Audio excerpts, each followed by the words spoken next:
ମୁଁ ଶ୍ରୀ ଶରତ କୁମାର ରାଉତ ତରୁଆଁ ଗ୍ରାମର ଅଧିବାସୀ ତଥା ଏ ଗାଁର ପୁଅ।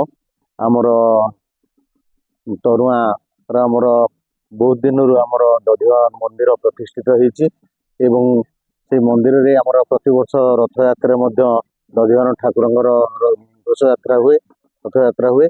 ଆଉ ଆଜି ପବିତ୍ର ଦୋଳ ପୂର୍ଣ୍ଣିମା ଅବସରରେ ଗାଁ ପିଲାମାନଙ୍କର ସହଯୋଗରେ ଆଜି ଆମର ଜଗନ୍ନାଥ ବା ଦଧିବାମାନ ଠାକୁରଙ୍କର ଚଳନ୍ତି ପ୍ରତିମା ରାଧାକୃଷ୍ଣଙ୍କର ଦୋଳ ଉତ୍ସବ ମହା ଆଡମ୍ବରରେ ପରିପାଳନ ହେଉଛି ଏବଂ ପିଲାମାନଙ୍କର ସକ୍ରିୟ ସହଯୋଗ ରହିଛି। ତେଣୁ ଆମର ଗାଁରେ କିପରି ଶାନ୍ତି ପ୍ରତିଷ୍ଠା ହେବ ଏବଂ ଦୁଃଖ ଅଶାନ୍ତି ଦୂର ହେବ ଏବଂ ଏଇ ଯେଉଁ ଆମର ଇନ୍ଦ୍ରଧନୁ ସପ୍ତ ରଙ୍ଗରେ ରଙ୍ଗୀନ ହେବ ଗାଁର ସମସ୍ତ ଅଧିବାସୀ ମାନଙ୍କର, ଭାଇ ଭଉଣୀ ଗୁରୁଜନ ମାନଙ୍କର ସମସ୍ତଙ୍କର ଇନ୍ଦ୍ରଧନୁ ସପ୍ତ ରଙ୍ଗରେ ରଙ୍ଗୀନ ହେବ ଆଉ ଗାଁରେ ଶାନ୍ତି ପ୍ରତିଷ୍ଠା ହେବ। ଆଉ ଯାହା ହଉ ମହା ସମାରୋହରେ ପରିପାଳିତ ହେଉଛି ଉତ୍ସବ।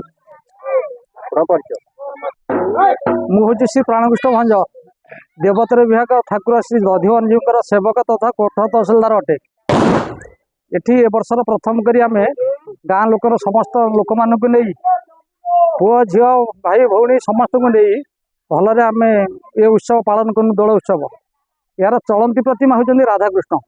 ତେଣୁ ରାଧାକୃଷ୍ଣଙ୍କୁ ନେଇ ଆମେ ଗାଁ ଭ୍ରମଣ କଲୁ ଏବଂ ଛୋଟ କୁନି କୁନି ପିଲା ରାଧାକୃଷ୍ଣ ବେଶରେ ନୃତ୍ୟ କଲେ, ବାଦ୍ୟ ବାଣ ଆଉ କୀର୍ତ୍ତନରେ ସମାରୋହରେ ଆମର ବହୁତ ଆନନ୍ଦରେ ଆମେ ତାକୁ ସମାପ୍ତ କଲୁ ଆଉ।